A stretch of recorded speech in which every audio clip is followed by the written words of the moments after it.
A girl was crossing the street when she unexpectedly saw her high school first love. She bravely walked toward him, but the man turned his head and didn't notice her at all. They passed each other by.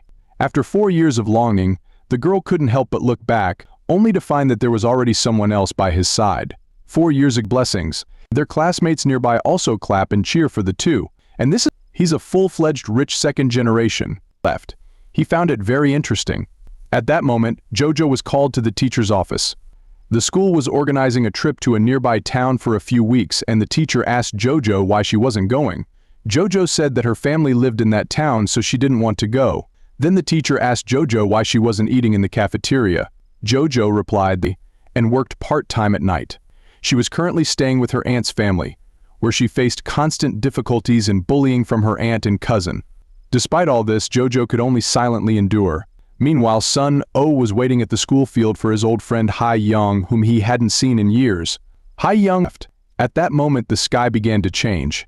Sun Oh and Jojo were gazing at each other, and without realizing it, a little seed of affection began to grow between them. On the way home, while waiting at a red light, Sun Oh noticed Hai Young staring intently at Jojo on the side of the road. He immediately told his assistant to follow her, saying that she was the girl Hai Young liked. Sun Oh asked Hai Young if he liked her, but Hai Young replied that he didn't. When they followed Jojo home, Hai Young got out of the car angrily. Sun Oh walked up to him and Hai Young told him that Sun Oh had a boyfriend. Sun Oh casually responded, "So what?" All the burdens she had to bear. Jojo's boyfriend, Marks, invited her to the internet cafe to play games. To save money, Jojo hid out to Marks that she was there. Jojo gave him a sharp look, thinking, "If I go to the internet..." When she turned around, she saw it was him again and asked why. Sun Oh, in turn, asked her why she hadn't gone home either. He then took out his phone. Unexpectedly, Sun Oh led the girl into a small alley and without hesitation bluntly said something asking her for a kiss. Jojo immediately told him his behavior was strange and turned to leave. Sun Oh grabbed her, asking why she was working part-time. Jojo revealed that her parents had passed away. After the kiss, both of them felt a little awkward. In the alley, lightning flashed, and soon it began to pour rain. Jojo pulled Sun Oh under a bus stop shelter to avoid the rain, and they smiled looking at each other. When Jojo returned to her aunt's grocery store, her aunt remarked that because of her lateness, she had lost 90,000 won. Her aunt mentioned that her mother had already owed a lot of debt, and Jojo had been working for 11 years but had only managed to pay off half of it. Her aunt then turned away, visibly upset. Distracted by Marks' situation, Jojo went to class, feeling uneasy. Her classmates started whispering and pointing at her, making her anxious. When she checked her phone, she was shocked someone had taken a picture of her kissing Sun Oh and posted it on the school forum. During the break, Jojo's boyfriend received a photo, became furious, and stormed into Sun Oh's classroom, giving him a hard beating. Hai Young tried to step in and stop it, but Sun Oh held him back, saying that this beating was inevitable. Afterwards, Hai Young mocked Sun Oh, saying it was the first time he had seen Sun Oh willingly get beaten up over a girl, which showed that he must really like Jojo. On the other hand, Jojo opened her phone and saw the video of her boyfriend fighting. She went to her boyfriend's martial arts training hall that night. The lights inside weren't on. Her boyfriend guessed what Jojo was there to say and immediately said he would act like nothing had happened. Jojo then took out her phone and opened the Love Bell app, which showed that no one within 10 meters liked her. He said to her that he didn't truly love her. Back in the classroom, her classmates continued to gossip about her. Suddenly, Sun Oh appeared and took her hand, saying, "Let's get some fresh air." He grabbed her soft hand and walked out of the classroom, causing the other students to giggle. As they left, Jojo suddenly stopped, gave Sun Oh a fierce look, and confidently pulled him back, taking control as they walked away hand in hand, leaving the students murmuring behind them. Outside the building, Jojo wanted to know if Sun Oh was just playing with her, so she opened her Love Bell app, only to find that no one nearby liked her. Disappointed, she turned to leave, but Sun Oh quickly stopped her and explained that he had turned off his app. To prove their feelings for each other, Sun Oh led her to an open basketball court. Both of them turned on their Love Bell apps at the same time, and Jojo's phone soon received a signal from Sun Oh's Love Bell. Just as Sun Oh was about to check Jojo's phone, Hai Young, standing in the distance, saw her screen and, understanding the situation, quietly walked away. During lunchtime, Sun Oh went to the cafeteria and approached Jojo's cousin. She thought he was there to ask for her number, but instead, Sun Oh asked for Jojo's number. Jojo was sitting on a bench at school, eating bread, when she suddenly received a text from Sun Remembering the heart-pounding moment when Sun Oh rang her love bell that morning, she couldn't believe that happiness had arrived so suddenly. Sun Oh slowly approached her and asked why she hadn't replied to his message. Embarrassed, Jojo ran away, and Sun Oh couldn't help but laugh as he watched her small figure disappear. That evening, Sun Oh went to pick Jojo up after work, accompanying her on the bus and walking with her, chatting along the way. Sun Oh wanted to confirm if her love bell had rung during the day. After some persistence, Jojo finally opened the app, and both of their love bells rang at the same time. Overjoyed, Sun Oh held her hand like an excited child. They expressed their true love and officially became a couple. After school, they strolled down the leaf-covered paths, chatting about things that interested them. Sun Oh stopped suddenly, turned around and kissed Jojo, leaving the shy girl flustered. Sun Oh then said, "I hope this moment will stay beautiful forever. You can't leave me, no matter what." He then hugged her tightly. After Sun Oh walked Jojo home, he watched her leave. Just then, Jojo's cousin Gulmi appeared behind Sun Oh and said, "I have something to tell you." It is revealed Jojo secretly ate expired food every day. Jojo always had a smile on her face and never acted pitiful in front of her wealthy boyfriend. However, Sun Oh found out that she often hid on the playground to eat expired seaweed rice rolls while the other students went to the cafeteria for hot meals. He decided to do something about it. The next day, he had the school's homeroom teacher give her a meal card, solving the problem while preserving her dignity. The teacher advised Jojo to eat properly and stop dieting. He also reminded her to prepare for the school's upcoming trip. Jojo smiled and left. While eating in the cafeteria, Gulmi glanced at her, though Jojo still didn't know that all of this was Sun Oh's doing. Sun Oh came over to Jojo, giving her his food and milk, telling her to eat more. Seeing the sweet couple, the classmates around them couldn't help but cast envious looks. But Jojo's cousin interfered, spreading rumors at school that Jojo was a freeloader. Everyone soon knew that Sun Oh had paid for her meals, making Jojo feel small and humiliated. Unable to stand the slander directed at the girl he loved, Sun Oh furiously confronted Jojo's cousin, demanding to know why she spread the rumors. When she responded irrationally, Sun Oh turned to leave, but Gulmi hugged him and confessed that she did it because she liked him. However, Sun Oh wasn't swayed by her sweet words, bluntly telling her that she was only interested in him because of his wealth and family status. Gulmi, humiliated, was about to leave when Jojo witnessed everything. Realizing that his actions had caused pain for his girlfriend, Sun Oh apologized and took Jojo's hand, asking for her forgiveness. Seeing how much her boyfriend defended her dignity, Jojo felt deeply moved. Ha Young, watching from behind, saw everything silently. That night, Jojo returned home and overheard Gulmi plotting to get revenge on Sun Oh. She rushed forward to grab the phone, but she tells her that everything she had was because of her mother's help and that she was living, eating, and using everything provided by them. She questioned whether Sun Oh would still love her if he knew her true self and if she had any right to be happy. Just as Jojo tried to fight back, her aunt suddenly appeared and began scolding her, calling her ungrateful and saying she had no reason to feel wronged. Hurt, Jojo ran out, overwhelmed by painful childhood memories. She ran until she was almost out of breath, and just when she was at her lowest, a man appeared. Sun Oh. He always showed up in her world whenever she felt hopeless, bringing a bit of brightness to her otherwise dark life.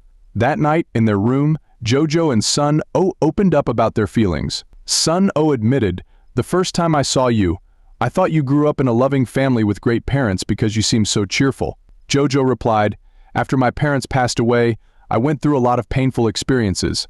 During those times, I forced myself to be happy, to laugh more, and work harder in school to avoid letting the sadness take over." Sun Oh said, "If anyone dares to bully you, just tell me." Jojo smiled and reassured him, "Don't worry, I can protect myself." The next day, their classmates embarked on the trip, excitedly taking photos upon arrival. Sun Oh and Jojo held hands, chatting about the beautiful scenery. Jojo recalled childhood memories of the place. They strolled through the gardens, sharing secrets like couples do. Later in the evening, the classmates gathered for a couples party in their rooms, but Jojo, wanting to rest, chose not to join. She quietly left for an empty room with no blankets or heating. She sat down and fell asleep leaning against the wall. In the middle of the night, Jojo was startled awake by the smell of something burning. It turned out that the candles from the party had ignited one of the blankets, causing a fire. Panic ensued as everyone rushed to escape. Jojo arrived just in time to witness the chaos, and the sight of the fire triggered memories of her parents' tragic death. Terrified, she ran to the window, pounding on it in a daze. Marks, one of her classmates, called out to her, but she didn't respond, still in shock. She then ran to another window, frantically trying to open it. When she finally managed to open the window, she stood frozen in place, her mind overwhelmed by the past. It wasn't until she heard someone calling her name that she started to come back to her senses. The teachers and students who rushed to the scene were all terrified by JoJo's reaction, seeing how deeply shaken she was by the fire. JoJo was haunted by her past, having lost her parents in a fire when she was young. She had miraculously survived but developed a condition that triggered memories of that tragic event whenever she saw flames. The trauma left her in a daze, often unaware of her own actions. Once she regained her senses, JoJo quickly ran away, desperate to escape the place filled with pain and helplessness. As she reached the ground floor, she bumped into Sun Oh, who had come looking for her. The sight of him brought her a flicker of warmth, and tears streamed down her face as she rushed into his arms, seeking comfort. "My heart hurts so much," she confessed. "I don't want to stay here. Please take me away." They rode away on Sun Oh's beloved motorcycle, feeling the wind rush past them as they sped along the road.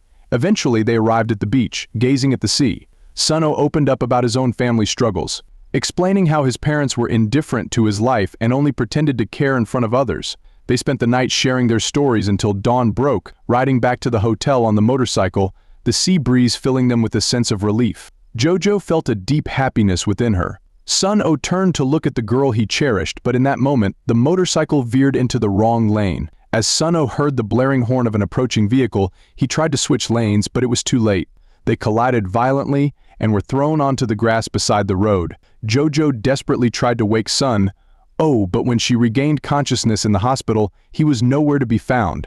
Panic surged through her as she couldn't reach him on her phone. Back at school, whispers circulated among her classmates, discussing her strange behavior at the hotel and the accident that followed. They called her an omen of misfortune. Hai Young overheard their cruel words and exploded with anger. He shouted, pointing at one of the classmates. JoJo then asked Hai Young about Sun Oh. That evening, JoJo arrived at Sun Oh's house and saw Hai Young coming out. He was preparing to take her to see Sun Oh, but just then, his parents returned home. They quickly hid behind a car, unsure of what to do next. Unbeknownst to JoJo, she overheard a conversation between Sun Oh's parents discussing his impulsive behavior. They expressed their discontent, stating that if he continued to act without considering the family's reputation, they would send him back abroad, disregarding his feelings for JoJo. Hearing this made JoJo feel uneasy, as if she were the cause of the trouble in Sun Oh's life. Thinking about her own struggles and Sun Oh's situation, she feared that loving him could lead to more pain for both of them, and she walked away slowly, lost in her worries. Just then, she caught sight of Sun Oh approaching, and her heart raced. Sun Oh saw her and they exchanged glances, both wanting to say so much but unsure where to begin. JoJo gently touched his hand, asking, "Does it hurt?" "Not when I see you," Sun Oh replied with a smile. The smile on Sun Oh's face made JoJo make a decision in her heart. When she found out that Sun Oh could return to school the next day, she didn't feel the excitement she had expected. Instead, she told Sun Oh to hurry home. Sun Oh agreed, but JoJo's heart was heavy, not with joy but with pain. She couldn't shake off the memory of his parents' words or the stark differences between them. In her heart, she made a decision as she looked back at the boy she cared for so deeply. Little did Sun Oh know the girl he loved was slowly distancing herself from him. As she watched him leave, tears filled her eyes. Late at night, JoJo crouched down and unlocked the shield of the love alarm given to her by the founder. Once this shield is activated, it means that the person she loves will no longer receive the sound of her love alarm. No one can deactivate it except the developer. She deeply loves Sun Oh but feels unworthy of him, unable to stand by his side. It's as if they live in different worlds. As memories of their time together flooded her mind, she retreated to a corner of the shop and broke down, sobbing quietly, feeling the weight of her decision. On the school rooftop, Sun Oh confronted JoJo, asking for the reason for snubbing him. JoJo says she wants to break up with him as she wants to focus on her studies. Sun Oh grabbed her hand, pleading. JoJo pulled his hand away.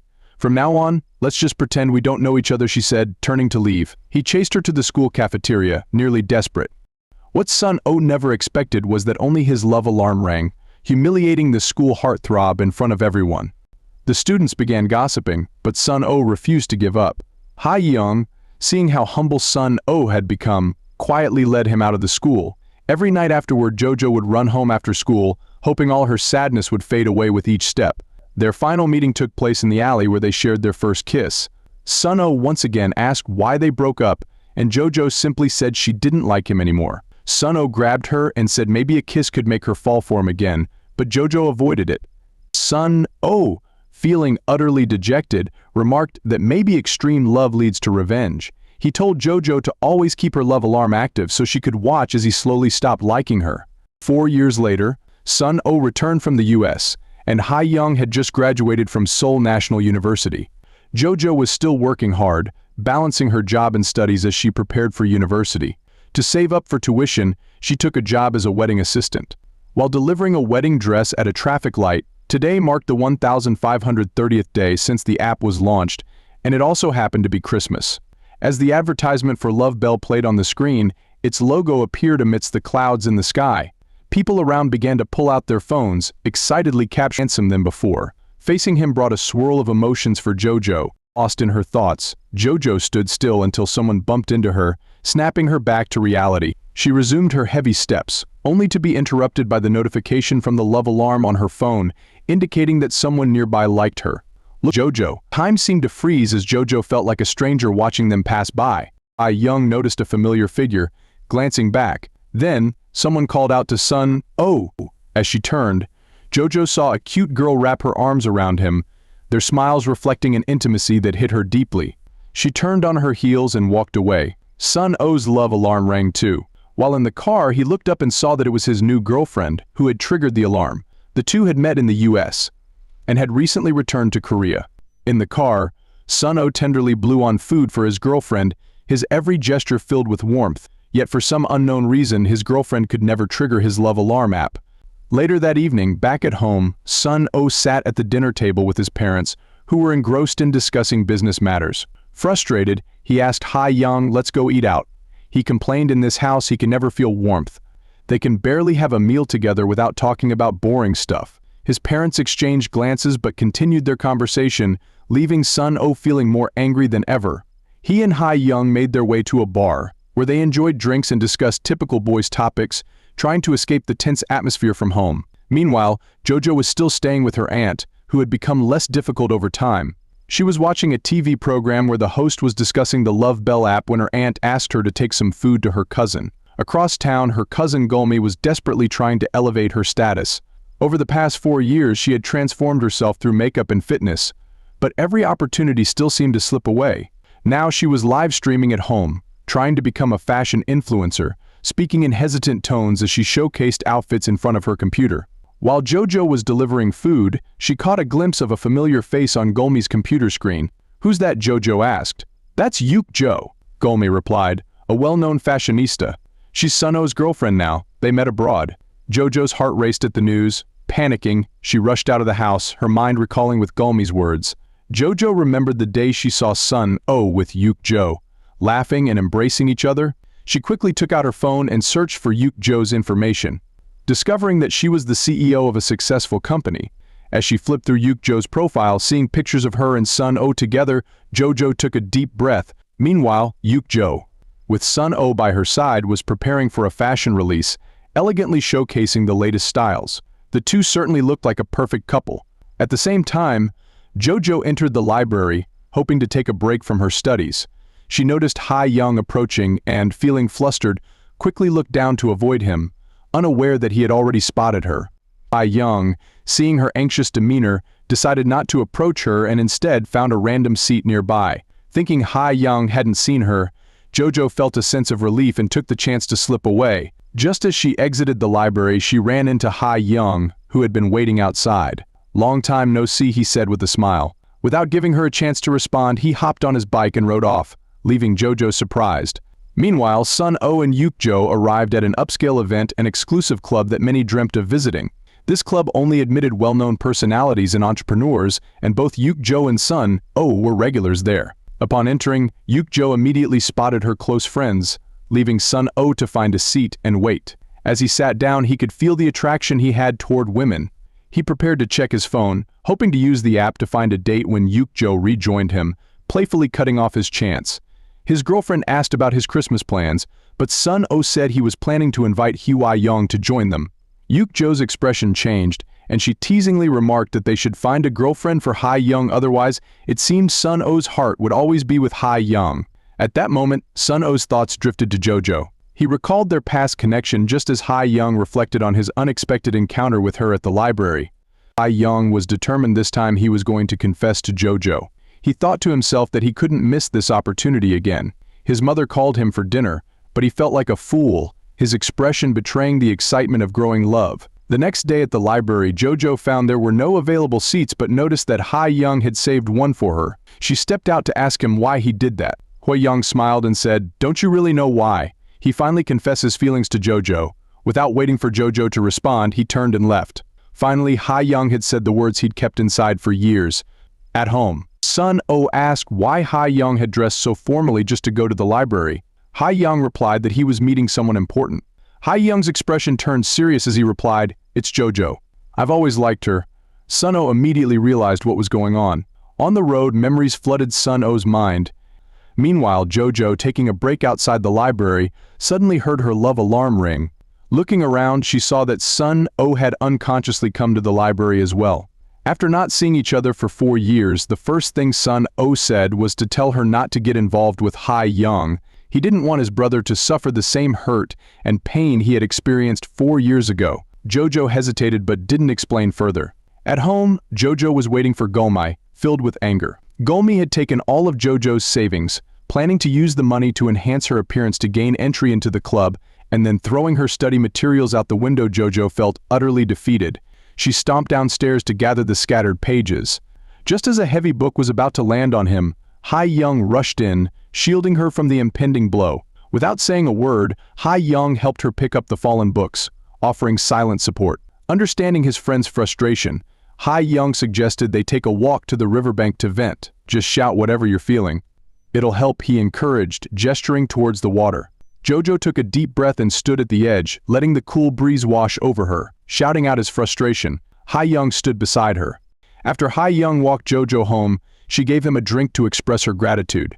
Next day, Sun-oh, who was having breakfast, sees Jojo's message. That day, Sun-oh found out from a conversation between his mother and the housekeeper that Ha-young was moving away. He rushed to the convenience store where Jojo worked but found it closed. Meanwhile, Jojo was heading to the place where she had agreed to meet Ha-young. After much thought, she decided to be honest with him, expressing her gratitude for everything he had done. However, even though he had installed the love bell, she couldn't ring it for him. After her breakup with Sun-oh, she believed she would never love anyone again and might remain that way in the future. Ha-young, unfazed, assured her that as long as her feelings were genuine, that was enough for him. Whether she ignored his messages, stood him up, or even rejected him, he would accept it all, as every moment was a romantic memory of Jojo for him. Moved by his words, Jojo agreed to let him ring her love bell. Overjoyed, Ha-young enthusiastically declared he would ring all the bells from the past 4 years. He rode his bike around her, repeatedly ringing the bell. Jojo didn't fully understand the feelings of the thousands of members of the Love Bell Club, but at that moment, thanks to the one person who could ring her bell, she felt a glimmer of hope for happiness. One evening when Jojo returned home, she saw Sun-oh waiting for her. Sun-oh had been standing outside the convenience store all day just to see her. Sun-oh asked if she liked Ha-young, stating that he was trying to make an effort. He asked why he couldn't be the one she put effort into. Jojo apologized, admitting she had been immature back then. She knew she had hurt Sun-oh and had once tried to turn off her shield. However, even after changing phones, she couldn't disable it. This time, she decided to meet the developer of the Love Bell to shut off the shield. The next day, Sun-oh was sitting in the garden waiting for Ha-young. When he saw the rental contract in Ha-young's hand, it felt like a stab to the heart. Ha-young was fully aware of Sun-oh's feelings but couldn't stop himself from loving Jojo. Just as they began to argue, Sun-oh's love bell suddenly rang. It was Yuk-jo who had arrived. This was the first time Yuk-jo had been to Sun-oh's room. She saw his high school yearbook and casually flipped through it, spotting a photo of Jojo. She realized this was the girl Sun-oh had been talking about. At that moment, Sun-oh came in with juice. Instead of questioning him, Yuk-jo told him that the Love Bell press conference was about to begin. At the Love Bell launch event, protests against the app broke out in the streets. Jojo, caught in the crowd, struggled to reach the event. Ha-young, watching the live stream from his computer, saw a signature on the screen identical to Jojo's, making him worry for her safety. He rushed to the scene.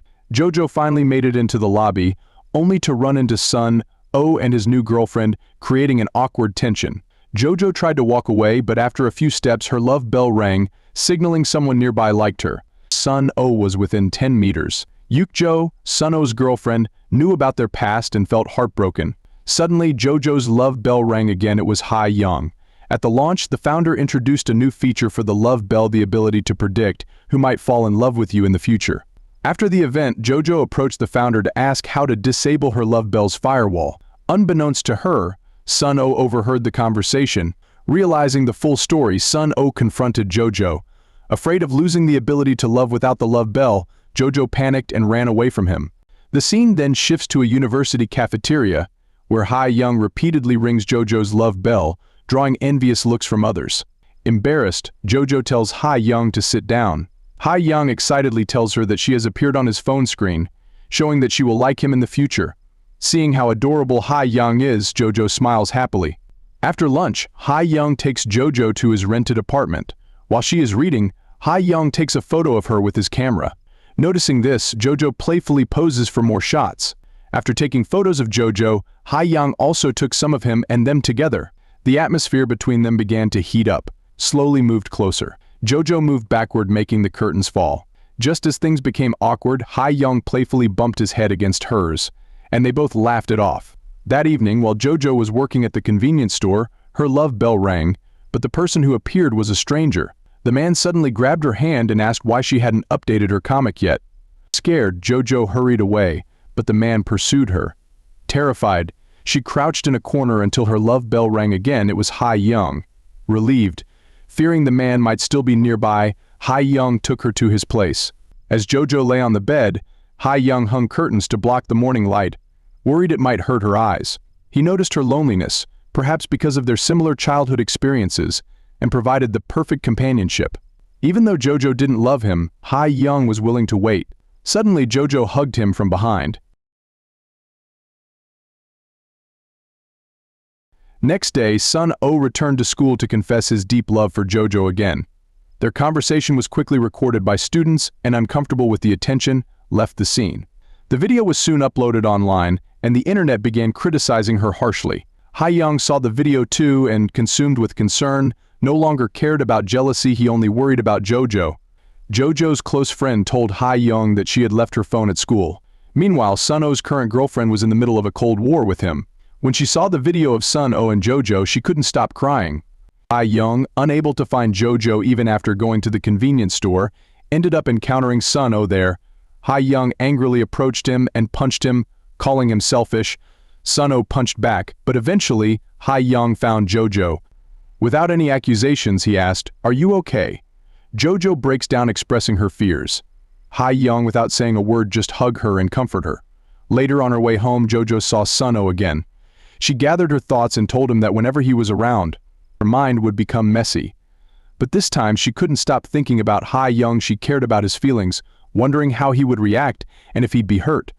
She confessed that even if her love bell never rings again, what she feels now is entirely her own, hoping Sun-oh would understand. Feeling exhausted, JoJo returned home. Seeing the photos that Hae-young had taken of her, showing her so happy, she made up her mind.